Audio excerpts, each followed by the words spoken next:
The Dragon Lore Legacy, Chapter 5, Part 4.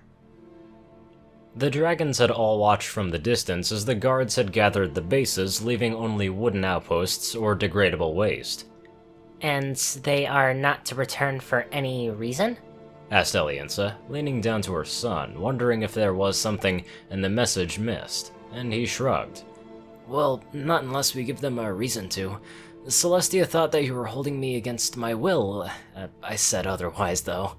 There was a snarl on both of his mothers, with her upper jaw teeth visibly twitching. He quickly assured them. It's a misunderstanding. That's all. He actually felt tired and slightly slumped. All of this conflict, just for me? It's such a waste. They had already tried to tell Spike of his value, yet they didn't really wish to repeat it. A month of his coma, the guards had been sent. 3 months, they set up a post. 6 months, suddenly brought in the changelings, and at 10 months, they had infiltrators within. If the year had gone, Celestia would have walked in with an army. Ember, Torch, Eliansa, and Cynthia all knew of it, yet they didn't really want to tell him. Another secret that had to be held from him. The Drake had been through a lot. He didn't want to feel down, even with Ember pressed against him. He didn't want to feel like the whole world should revolve around him. Seeing the last bits of the ponies and changelings pack up, Spike along with Ember and her horde turned around and made their way back. The trio of elders allowed them to leave, waiting until they were a good distance away before speaking. He is right, you know. Spoke Cynthia, somewhat moodily though. All of this for him. She gave a flicker of her head to the ponies. It's not worth it for him. Eliansa hissed and was about to growl at her mate, but Cynthia quickly cut her off. You know what I mean. She towered her mate, but she tried to brush her at her level. We see him as our son, as our love, and more. Ember sees him as a mate and suitor. The other dragons only see him as a dragon with a title, but not worth really going into conflict for. Eliansa wanted to back away from her mate, but she didn't. She just growled at the distaste for her words, but lowered her head, submitting to her mate's touch. She closed her eyes, leaning in for her for support. I know. She felt unclean, knowing she said that about her own son. But he has done so much for us all. And he does it without even realizing it. Jumped in Torch. His focus remained on the last of the ponies. His influence alone has made it impossible to revert the Dragonlands back to its origins. He snorted, smoke leaving his nostrils. I hate to say it as well, but despite his deeds, there are many dragons out there that would not fight for him. But why would the Alicorns just send their guards here? Why create outposts, guard stations, and more?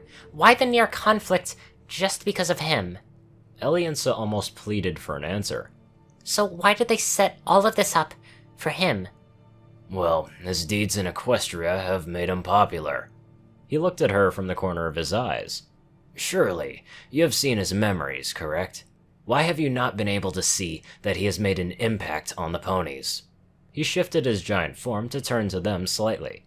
The savior of their Crystal Empire, the help of defeating that nightmare that we also nearly suffered for, the reformation and befriendment of the Chimera, and those are just what we know of.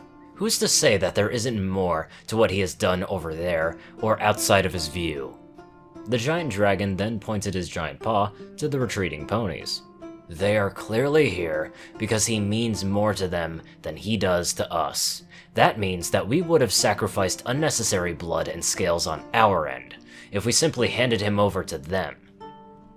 Well, as much as it pains me to say, it's true. Cynthia said and sold him. We love him with all of our hearts, but he has hundreds, if not thousands, of influences in Equestria and maybe even beyond.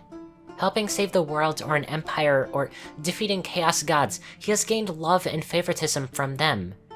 But here, he's only just a dragon. Eliansa wanted to tackle the issue more, but it was moot at this point. Her love for her son was grand, but to any other dragon, He was just another dragon amongst dragons. Nothing much else. When the last ponies disappeared in the horizon, the trio went back to Eliansa's and Cynthia's home to hopefully enjoy as much time as possible with their younger ones. Spike had gotten to reading any bits of information he could from the book during the last few sessions Ember had with Twilight and the changings that had happened. When his mothers and Torch returned, his mothers allowed Ember and her horde to take some gems for their horde to eat, while they discussed the future. "With the threat of Equestrians now thwarted," began Torch, sounding optimistic in his normal tone, "I ask, so what happens when you return to Equestria, Spike?" Spike didn't look up from his book, though he shrugged and replied without even removing his eyes from the pages. "I don't know. Talk to Princess Celestia, catch up on current events, and get me a hayburger the size of my head because I'm craving one badly." Eliansa tilted her head slightly. And that is all? She asked curiously. Her tone had Spike look up and stare at her violet eyes. "What do you mean? That's all there is, right?" Well, okay. What I mean, son, is that you must ask your adoptive mother where your origins lie. The words adoptive mother came out like a poison to her. Where did she receive your egg, or how did she acquire it? A puzzled look settled upon him, with suspicion being woven in. "Where I come from?" He closed the book. "Well, I told you where I came from." You told us what came after you hatched, but we want to know where your egg came from. "Does it matter?" The question was sharp, and it stung quick. Both of his mothers almost jerked at his tone. It was only until Ember had moved in close that she actually eased his mind with her presence. Spike, don't be mad at them. They just want what's best for you. Maybe a little bit about your past may ease them. Despite his calmer tone, he still nicked at them. "But why? Why does that even matter? Isn't it best if I didn't know the past? For all we know, my mother, she didn't even care for me, didn't want nothing to do with me. I don't want to know." A sigh left him, though he was comforted by a wing wrap by Ember. Her eyes betrayed her sadness for him, but behind them was the love that he yearned for. Looking towards his mothers, he saw the same expressions and gave a small smile. "Besides, even if she doesn't know, you are my family. You, Eliansa, and you, Cynthia, you're both my mothers. You may have not raised me, but that's why I want to stay here for just a week more." Eliansa and Cynthia transitioned from cautionary guard on their words to slowly radiated joy and love for him. He saw it in their eyes, and he continued. "I need to know how to properly be a dragon, without all the bad stuff I learned from Garble and the other dragons before." Wait, you learned something from my brother? And what bad stuff did he do? The question threw off Spike hard, almost physically struck, and his mood doing a 180 at the words. He looked a bit wide-eyed at Smolder, whom had her arms crossed, looking a bit annexed at bad mentions of her older sibling. All that left Spike was a deep, unending stutter. You're his... he... Ember and Torch actually smacked their faces hard with their palms, creating two different but deep echoes of smacking scales that bounced off the cave walls. His mothers, himself, and Amethyst looked between the two of them, wondering what just happened. It was Amethyst whom actually figured it out first, and she began to giggle before it turned into a large laugh. "Oh, Estella, you guys never told her before?" Torch and Ember looked guilty towards Smolder, who looked very confused at the dragons around her. Told me what? What does this have to do with Gargar? Amethyst lost it and dropped to the floor, holding her sides as she burst into uncontrollable laughter, flames jetting out of her mouth. "Oh, Estella, she said Gargar!" She wheezed through her breaths, and Smolder quickly fumed and walked over to the fallen dragoness, beginning to kick her to stop making fun of her brother. "Hey, I only got to call my brother Gargar. It's our names we had when we were hatched. He didn't like Garbles or Gary, so I chose Gargar, and I only can call him that." This only made the fallen dragoness laugh even harder, wheezing and spewing flames longer, even with Smolder kicking her. "That is not even funny!" Meanwhile, the more mature audiences looked back at one another before sighing in unison, though Ember and Torch, filled with Quilt, looked towards him. Spike broke from his shock and looked towards Ember. I'm sorry that it never came up. She brushed her arms. And I forgot only because she hasn't really hung around him for months. She then quickly assured. She's nothing like him. In truth, he's actually softer, just hiding it better than most. And that's why you chose Smolder? She nodded. If he could see that his sister was a better dragon for being nice, he would want to change for the better as well. He gave a curious glance at Smolder, seeing nothing of her brother but seeing a teenager that, well, acted like a teenager and nothing really else. A pity smile graced his mouth. Yeah, I think I know why you chose them. Ember scoffed but gained her own smile. The brighter of dragons around, but they were smarter and better behaved ones. Stop kicking me! Wheezed Amethyst, still laughing. You are gonna make me pee. I would rather that you would not. Zenthia warned loudly, though it fell on deaf ears. Spike shook his own head before focusing back on his mother's. Anyway, as I was saying, I wanted to live like a dragon, but I won't really get that in Equestria. He paused and looked at Ember. Though, are you and I, still... The question was left hanging in the air, and Ember shook her head. After we separated, I haven't been able to put you back in. It must be voluntary. He nodded in understanding. Then... She walked over to a nearby wall where she had sat down with the Bloodstone Scepter. She then returned and held it out in claw for his own. Well, with you by my side, as long as you will have me. Amethyst and Smolder had stopped their meddling to watch the scene unfold. The elders watched as well, in anticipation, and waited. Spike then saw the center of the stone glow brightly, waiting for the energy to be transferred to him. His eyes marveled at the glow, something warm and tingly nipping at the back of his head. The emerald in his eyes danced with the hidden flames inside the blood-red stone, and just for a moment his mind remembered the energy. He reached for it, but stopped. Instead, he reached for Ember's wrist holding the scepter, and she looked confused, and a small amount of fear began to form. Before she could ask, he quickly cut her off. If I rejoin you, I will have to stay with you. He then lowered it and moved closer. But that means I can't be with my mothers as well. He sighed and looked at her intently with his eyes. I love you, no matter what. That is a given, but like I've been saying, I didn't get to be raised as a dragon like you and the others did. So that is why, just like I told Twilight, I want a week to be raised by my mothers. No major interferences, just be the son that they want.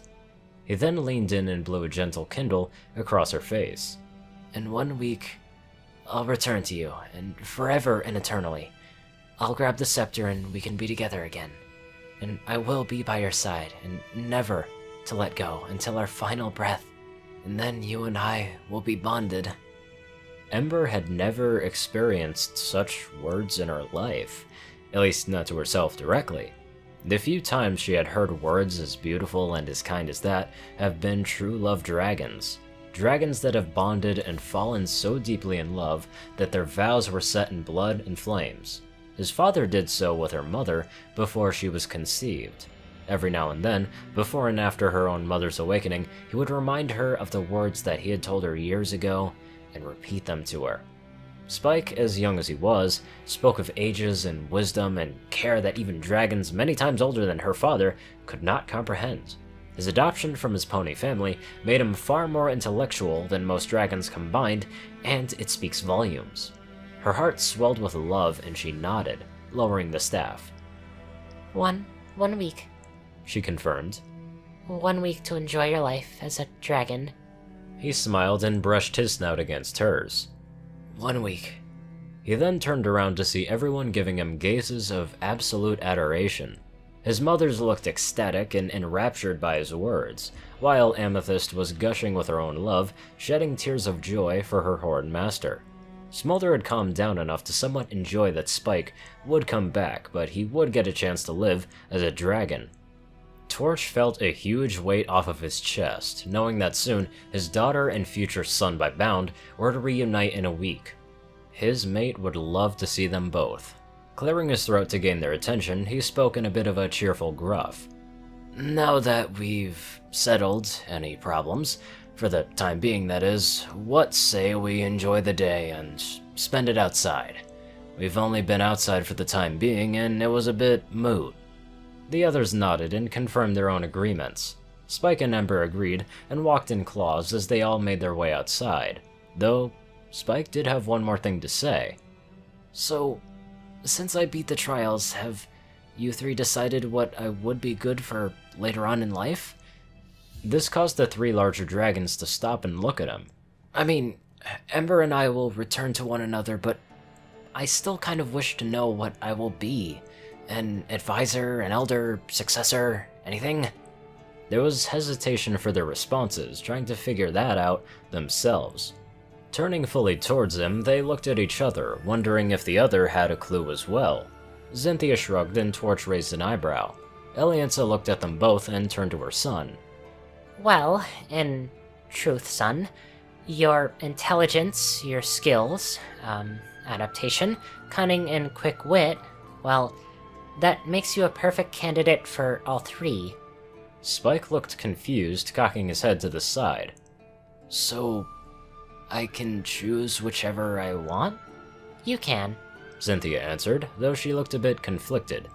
In truth, when a dragon wins the trials, we highlight the best in which one they would do better on, but since you surpassed them all with no major flaws, well... She nodded her head. You can choose whichever you want. He himself seemed unsure. For each option did hold some benefit, but he conflicted on what was his best one. I don't know what to choose. Is there another option? A moment of silence passed at the mention of another option. This time, the trio of large dragons looked at one another and seemed to be thinking the same thing. It was an unorthodox one, but, well, the opportunity was there. Lowering her head to meet her son's, her features bristled with small wonderments, but contained cautionary eyes. There is another option, one that is different. It is of its own, but never asked for by dragons who win the trials. So this one is a special option. It's a little bit of everything, but it's masked by the duty only given to those whom fit the role. There was a twinkle in her eyes that sparkled in Spike's own. My son, it has been nearly 2.5 millenniums since a dragon has chosen to fit this role. It's one that demanded respect, but at the same time, if properly understood, could demand the same amount of authority as a dragon lord, as an advisor, or even an elder. If you're up to understanding what that role is, I think you will be well respected in the Dragonlands for eons. Spike's eyes danced with curiosity, wondering what this strange role was. Wait, why wasn't this mentioned in the trials? It is a difficult role, and none of us here could really teach you. If you were born here a time before Torch and Xynthia was Dragonlord, there was a master of this role, and he would teach the next dragon to take over his part before he would move on. Outside of him, no other dragon except the Architect, the dragon whom collects knowledge in books, would be able to teach you what this role means and, well, how it could change the Dragonlands, especially if it is laid in your claws. Finally, his hungering curiosity got the best of him, and he asked a question. What role is that? Elianza spoke, and when she did, Spike had realized that this may have been the choice he never had until now. The role, my son, that is an honor to have you by your name, is called